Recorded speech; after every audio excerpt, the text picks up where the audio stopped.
దేవునికి స్తోత్రం కలిగిన గాక.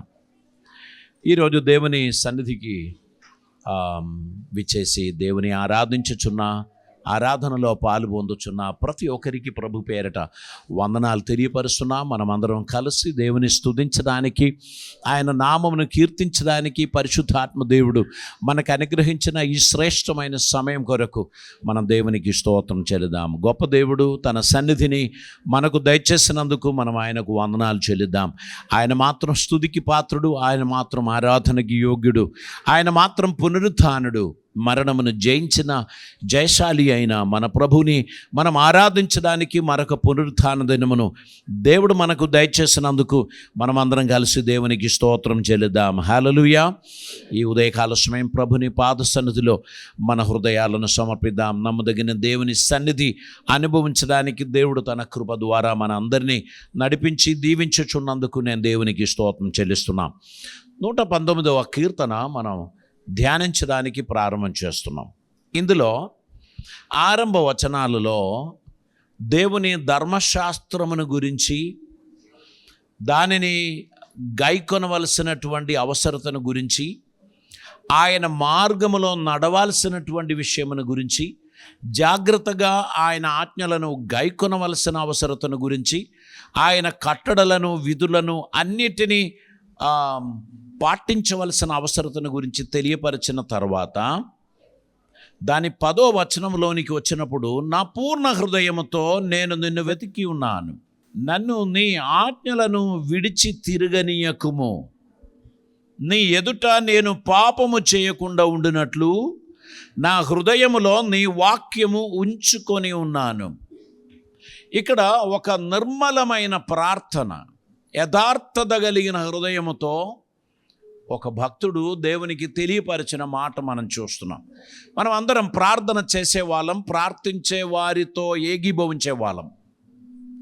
ఒకరు పబ్లిక్గా లేక గట్టిగా ప్రార్థన చేస్తూ ఉంటే మనం వాటికి, వారి పలుకుచున్న మాటలకు మనం ఆమెన్ అని అంటూ ఉంటాం.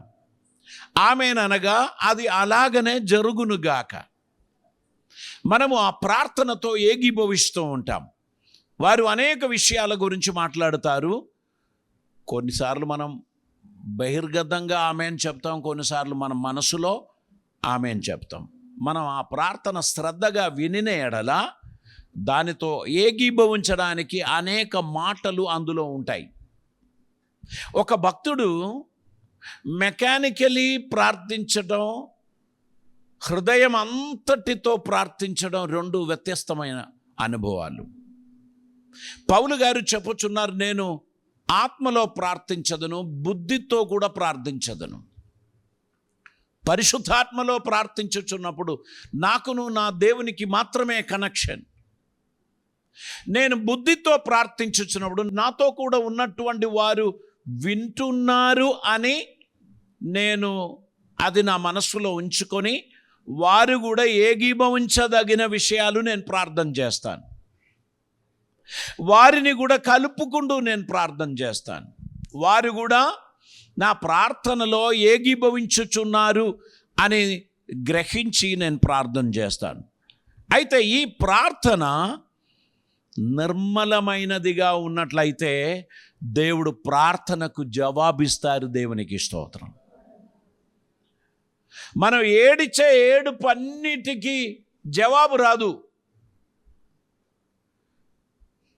అనేక సార్లు మనం ఏడుస్తూ ఉంటాం, అనేక సార్లు మనము మన బాధలు, కంప్లైంట్స్ మనం చెప్తూ ఉంటాం. వాటన్నిటికీ జవాబు రావాలని లేదు. దేనికి జవాబు వస్తుంది? హృదయం అంతటితో, నిర్మలమైన మనసాక్షితో దేవునికి ప్రీతికరమైన మాటలు మనం పలుకుచున్నప్పుడు దేవుడు స్పందిస్తాడు. చాలాసార్లు మన ప్రార్థనలో మనకు స్వార్థం ఉంది. మన అవసరతల కొరకు మనం ప్రార్థన చేస్తాము, మనము మన సమస్యల కొరకు ప్రార్థన చేస్తాము. కొన్నిసార్లు వీళ్ళందరికన్నా నన్ను గొప్పవానిగా చేయండి అని మనం ప్రార్థన చేద్దాము. నాకు గుర్తింపు దొరకడం లేదు ప్రభువా, నన్ను గుర్తించు, అందరూ గుర్తించేటట్టు చేయండి అని మనం ప్రార్థన చేస్తాం. ప్రార్థన దేవుడు వినాలి అంటే డెలివరెన్స్ జరగాలి అంటే, విడుదల సంభవించాలంటే మన యాటిట్యూడ్ దేవునికి ప్రీతికరమైనదిగా ఉండాలి. స్వార్థముతో, గర్వముతో మనం చేసే ప్రార్థనలు దేవుడు అంగీకరించాడు. ఒక చిన్న ఎగ్జాంపుల్ నేను చెప్తాను. ఒక స్త్రీ లేబర్ పెయిన్తో హాస్పిటల్లో చేరారు. లేబర్ పెయిన్ అంటే ప్రసవ సమయంలో వచ్చే నొప్పి. అది పురుషులకు ఎవరికి తెలియదు. స్త్రీలు ఘోరంగా ఏడుస్తూ ఉంటారు. వారిని ఓదార్చడానికి, ఆదరించడానికి, ధైర్యపరచడానికి మనం ఎన్ని మాటలు చెప్పినా అదొక ఈ అలలు సముద్రంలో అల ఉప్పొంగినట్లు వచ్చేటువంటి ఒక నొప్పి. ఆ నొప్పికి వారు పరిసరం మర్చిపోయి ఏడుస్తారు, అన్నీ మర్చిపోయి ఏడుస్తారు. ఆ ఏడుపు చూచి నర్సెస్, డాక్టర్స్ అందరూ పరిగెడుతూ వచ్చారు. లేబర్ రూమ్లోకి తీసుకుపోయారు. ఆ ఏడుపు చూస్తే ఇప్పుడు ప్రసవిస్తారు అని అనిపిస్తుంది. తీసుకొని పోయి డాక్టర్ గారు టెస్ట్ చేసిన తర్వాత ఒక మాట చెప్పారు, తల కిందికి రాలేదు అంటే దాని అర్థం దానికి ఒక పొజిషన్ ఉంది. డెలివరీ జరగడానికి ఒక పొజిషన్ కావాలి. ఆ పొజిషన్లోకి శిశువు రాలేదు గనక ఇంకా కొంతసేపు కూడా నువ్వు ఏడవాల్సి వస్తుంది. నేను చెప్తున్న మాట మీకు అర్థం అవుతుందా? Head should be down. When you pray you should down before the lord. ఆయన సన్నిధిలో నీవు నిన్ను తగ్గించుకున్నప్పుడు, నిన్ను నీవు సమర్పించుచున్నప్పుడు, దేవునికి నీ మాటలు అది సిన్సియర్గా అనిపించినప్పుడు దేవుడు ఇన్స్టంటేనియస్గా నీ ప్రాబ్లమ్స్ను సాల్వ్ చేస్తాడు. దేవునికి స్తోత్రం. అమ్మ ఏడుపు మీకు వినబడతలేదా అంటే డాక్టర్ చెప్తారు, there is another option, we will do caesarean, C section చేస్తాము, కత్తితో కోసి బిడ్డను తీసుకుంటారు. ఇప్పుడు చాలామందికి అదే ఇష్టం, ఎందుకంటే ఈ నొప్పి భరించడం ఇష్టం ఉండదు. హాస్పిటల్స్ వారికి కూడా అదే ఇష్టం, ఎందుకనగా రిస్క్ లేదు. జస్ట్ తీసి బేబీని, తల్లిని సంరక్షించవచ్చు. కొంత డబ్బు కూడా ఎక్కువగా వస్తాయి. అక్కడ 2 రకాలైన గుణాలు ఉన్నాయి గనక ఆమెను ఏడిపించడం ఎందుకు, కోసి సంరక్షించడం మంచిది అని చాలామంది అనుకుంటున్నారు. కానీ కొంతమంది డెడికేటెడ్ డాక్టర్స్ ఆ పని చేయకుండా కొంచెం కూడా ఆగుదాం అని చెప్పి దేవుని ప్రాసెస్ను అర్థం చేసుకున్న వారు, డబ్బు కాదు ముఖ్యం, నార్మల్ డెలివరీ జరిగితే ఆ స్త్రీ 3 రోజుల తర్వాత నార్మల్ లైఫ్లోకి వస్తారు. సిజేరియన్ చేసిన తర్వాత ఆమె కనీసం 1 నెల రోజులు, 2 నెలలు ఆమె రెస్ట్ తీసుకోవాల్సినటువంటి అవసరత వస్తుంది. మన జీవితంలో దేవుడు మన గురించి ఆశించేది, you should come down before the lord. మన అహం పక్కకు పెట్టాలి, మన గర్వం పక్కకు పెట్టాలి. నేనేమై ఉన్నానో నీ కృప వల్లనే దేవా. ఈరోజు మనం పాడిన పాటలు, ఇట్ వాస్ రియలీ టచింగ్. మన హృదయాన్ని ఆరాధన సిన్సియర్గా చేసిన వారందరూ ఈరోజు దేవుని స్పర్శను పొంది ఉన్నారు. మీకు ఆరాధన యొక్క ఇంపార్టెన్స్ కొందరికి తెలియదు. ఎందుకు తెలుసా? అయ్యగారు వాక్యం మాట్లాడే ముందు మందిరానికి రావాలని ఆశించే కొంతమంది ఉన్నారు. They don't feel the presence of God. వారికి దేవుని స్పర్శ ఏంటో అనేది వారికి తెలియదు. మీరు ఆరాధన చేయుచున్న సమయంలో, అందరూ చేతులెత్తి దేవునికి కృతజ్ఞత తెలియపరచుచున్న సమయంలో, మీరు దేవుని మందిర ఆవరణంలో మీరు ఉన్నట్లయితే ఖచ్చితంగా దేవుని తాకిడి, దేవుని స్పర్శ మీరు అనుభవిస్తారు. Whenever you go to the temple of God, you must go on time. ఆ సమయము నుండి దేవుని ప్రెసెన్స్ మనం అనుభవించడం మొదలు పెడతాం. దేవుని ప్రెసెన్స్ మనం అనుభవించుచున్నట్లయితేనే మన జీవితంలో మార్పు జరుగుతుంది. అదర్వైజ్ ఇవన్నీ ఆచారములు, అనుష్ఠానములు, ఇవన్నీ చేయవలసిన ఫార్మాలిటీస్. వెళ్ళాలి, అర్పణలు అర్పించాలి, వచ్చేసేయాలి. ఛాన్స్ దొరికితే 2 మాట స్తోత్రం చెప్పాలి. నిజమైన ఆరాధన చేసేవారు 100% దేవునిలో లీనమై ఆరాధిస్తారు. వారు ఖచ్చితంగా దేవుని చేత తాకిడి పొందుతారు. వారికి తెలియకుండానే కొన్ని దురాత్మల ప్రభావములు వారి నుంచి వెళ్ళిపోతుంది, కొన్ని రోగ ఆత్మలు వారిలో నుంచి వెళ్ళిపోతుంది, కొన్ని సమస్యలు, బరువుగా ఉన్న గుండె త్వరగా అలుకగా మారుతుంది. దేవునికి స్తోత్రం. మన సహోదరులు ఒకరు నైట్ డ్యూటీకి తన ఆఫీస్కి వెళ్ళి నాకు ఫోన్ చేశారు. అయ్యగారండి, నేను డ్యూటీ చేద్దామని ఆఫీస్కి వచ్చాను, కానీ చాలా నీరసంగా ఉన్నాను, అనీసీగా ఉన్నాను. అందరూ అడుగుచున్నారు ఏమైందని. నిజంగా నేను చాలా సిక్ అయి ఉన్నాను, but I want to do my duty. ఒక మాట ప్రార్థన చేయండి. అతడు ఒక పోలీస్ ఆఫీసర్. నేను ఆయన కొరకు ప్రార్థన చేసిన మరుక్షణం నాకు ఫోన్ చేశారు. ఒక 10 నిమిషాలు అయి ఉండొచ్చు. అయ్యా, చెప్పలేనంత ఫ్రీ అయిపోయాను, దేవుడు నన్ను తాకాడు, నాలో నుండి ఏదో తొలగిపోయింది, నేను చాలా ఫ్రెష్ అయ్యాను అని ఆయన తెలియపరచడం జరిగింది. అదేనండి మీరు ఆరాధన చేస్తున్న సమయంలో దేవుడు చేసే కార్యం అది. మిమ్మను ఎవరు తాకాల్సిన అవసరం లేదు, ఆయన మిమ్మను తాకుతాడు. దేవునికి స్తోత్రం. ఆయన ప్రెసెన్స్ ఓ గాలిలాగా మీలో తాకి అలా వెళ్ళిపోవచ్చున్నప్పుడు ఒక చల్లని తనాన్ని మీరు అనుభవిస్తారు. ఆ బరువు ఆయన తీసేస్తాడు. ఓ పెద్ద మూట తీసుకొని వచ్చారు, కానీ ఆరాధన ముగించి కూర్చున్నప్పుడు అంత అలకగా అయిపోయినట్లు, ఆ మూట ఎవరో తీసుకొని పోయినట్టు అనిపిస్తుంది. అందుకేనండి వాక్యం వినే ముందు కనీసం అరగంట దేవుని పాడి ఆరాధించడం, ప్రార్థించడం అది మన జీవితంలో అవసరం. నెక్స్ట్ సండే నుండి మీలో ఎవ్వరు కూడా లేట్ కమర్స్ ఉండకూడదని నేను మిమ్మల్ని ప్రోత్సహించి చెప్పుచున్నాను.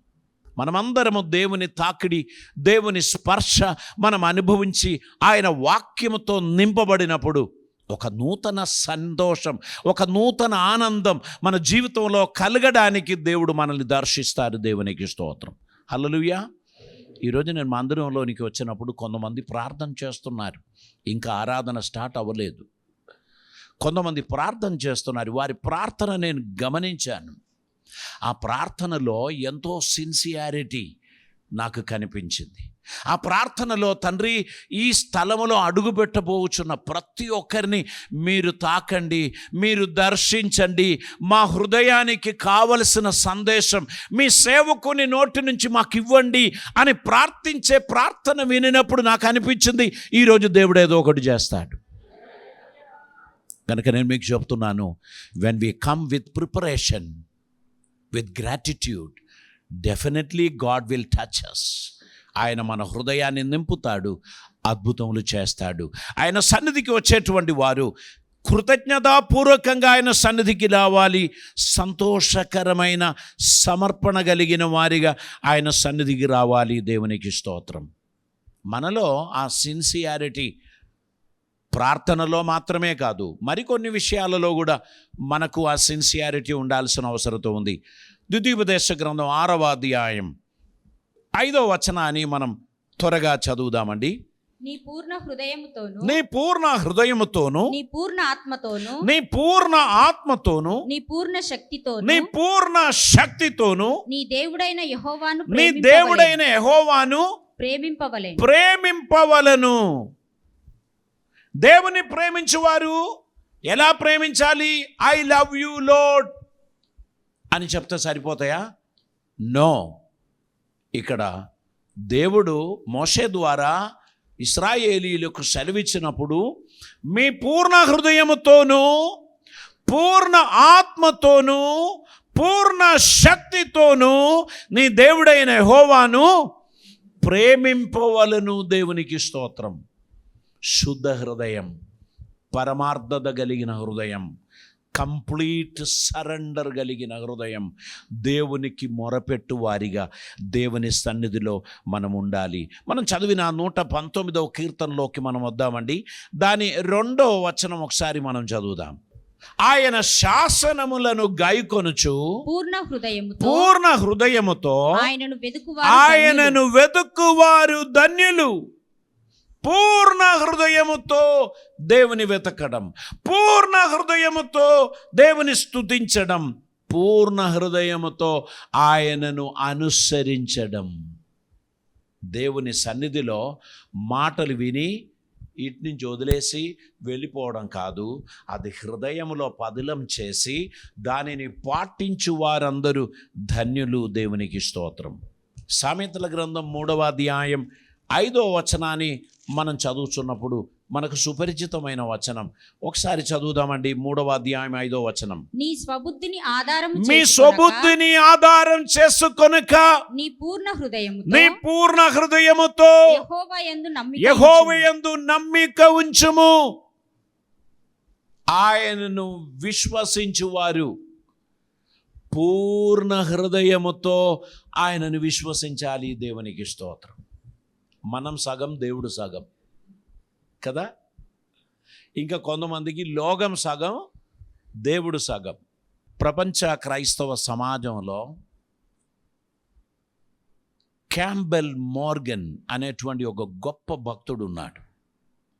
అతని దగ్గర ఒక స్త్రీ సంభాషణ సమయంలో ఇలా చెప్పారు, నేను దేవునికి చిన్న చిన్న విషయాలు ఏది నేను చెప్పను, పెద్ద పెద్ద విషయాలే నేను దేవునికి చెప్తానండి అని చెప్పారు. అప్పుడు ఆయన ఆమెకు చెప్పిన విషయం, లేడీ, నువ్వు ఎంత పెద్ద విషయం దేవునికి చెప్పినా అది ఆయనకి చిన్న విషయమే అన్నాడు. హల్లెలూయా, హల్లెలూయా. మీ పెద్ద కొండలాంటి సమస్య ఉందా, అది నీ దేవునికి చాలా చిన్న సమస్యే.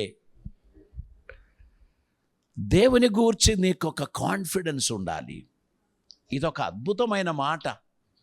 నేను ఈ చిన్న చిన్న విషయాల కొరకు ప్రార్థన చేయనండి, పెద్ద పెద్ద సమస్యలను తీసుకొని నేను దేవుని సన్నిధికి వస్తాను. ఆ భక్తుడు చెప్పాడు, అమ్మా నీ పెద్ద సమస్య కూడా ఆయనకి చిన్నదే అన్నారు. ఈరోజు మీరందరూ దీనిని హృదయంలో రాసుకోండి. నీ పెద్ద సమస్య నీ దేవునికి చిన్నదే. మీ పక్కన ఉన్న వ్యక్తి చెప్పండి, మీ పెద్ద సమస్య మన దేవునికి చిన్న సమస్యే. హల్లెలూయా. నీవు చెప్తున్నావు, ప్రభువా చాలా పెద్ద సమస్యల్లో ఉన్నాను. దేవుడు అంటాడు, బిడ్డ అంతకంటే పెద్ద సమస్యల్లో చాలామంది ఉన్నారు, నీ సమస్య చాలా చిన్నది. నువ్వు దేవునికి స్తోత్రం చెల్లించు. అందుకే పౌలు గారు చెబుతున్నారు, మీ ప్రతి అవసరములు కృతజ్ఞతాపూర్వకంగా దేవునికి తెలియపరచుటయే అవశ్యం. దేవునికి స్తోత్రం. దేవునికి తెలియపరచుచున్నప్పుడు అది కంప్లైంట్స్ లాగా, సనుగులు లాగా కాకూడదు, కానీ కృతజ్ఞతాపూర్వకంగా దేవునికి తెలియపరచాలి. దేవునికి స్తోత్రం.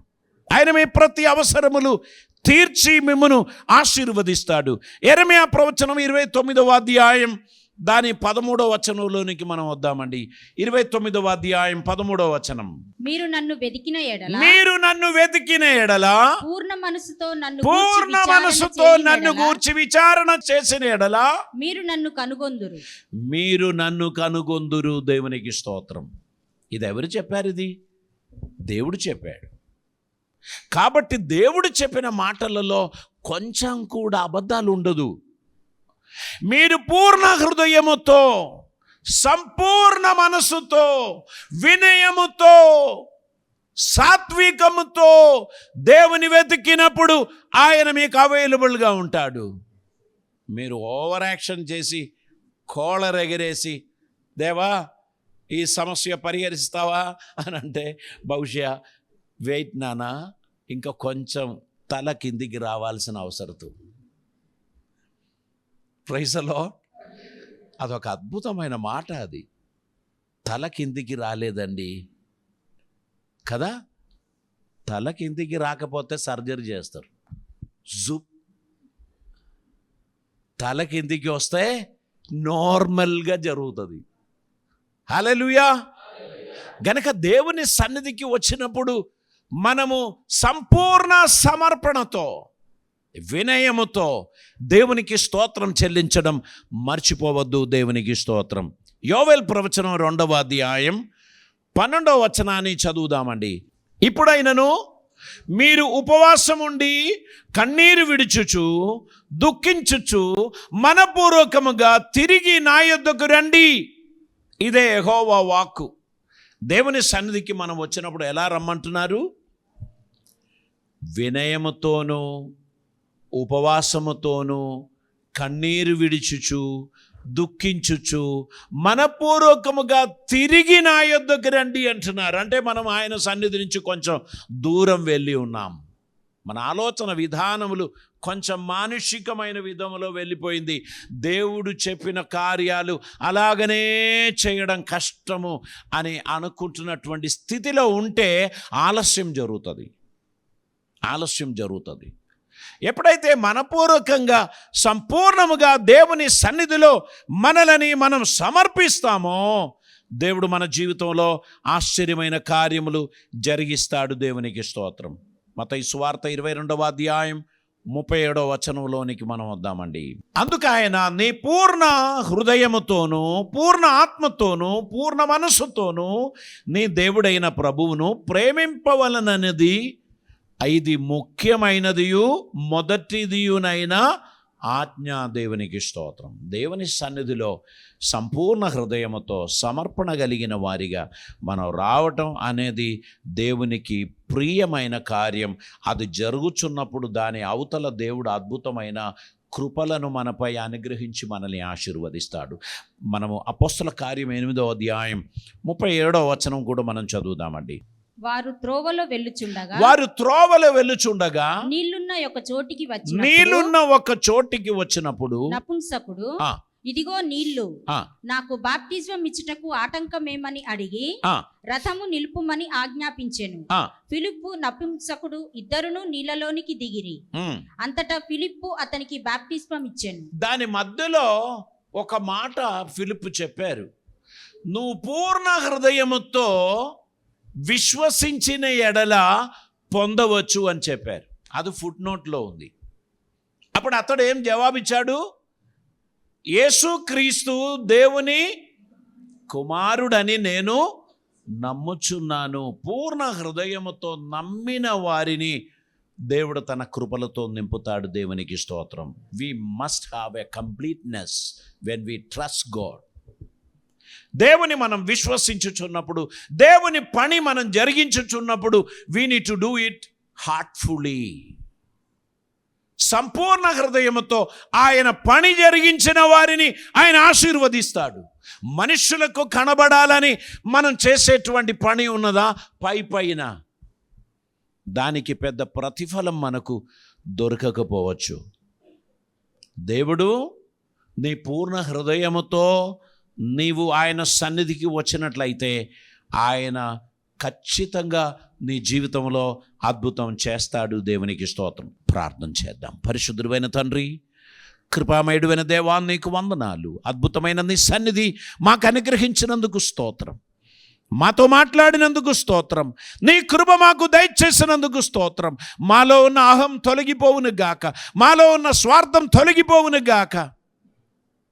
శోధనలను జయించడానికి మీ శక్తి మాలో అనుగ్రహించమని ప్రార్థిస్తున్నాం. నీ కృపలతో మమ్మల్ని నింపమని ప్రార్థిస్తున్నాం. మీ సహాయం మాకు దయచేయమని ప్రార్థిస్తున్నాం. తండ్రి, నీ బిడ్డలందరినీ దీవించండి, ప్రతి ఒక్కరిని ఆశీర్వదించండి, ధారాళమైన కృపలతో వారిని నింపమని, నీ ప్రేమ, నీ సన్నిధి, నీ కృప, నీ కటాక్షం వారికి అనుగ్రహించి వారిని నడిపించి నీవు మహిమ పొందుమని, కృపలతో నింపమని, ప్రతి ఒక్కరిని ఆశీర్వదించమని, మీ సన్నిధిని ప్రసాదించమని, ఈ దినమందు నీ కాపుదలు మాకు దయచేయమని యేసయ్య పవిత్ర నామమున అడిగి ప్రార్థిస్తూ ఉంటున్నాం పరమ తండ్రి. Amen, amen, amen.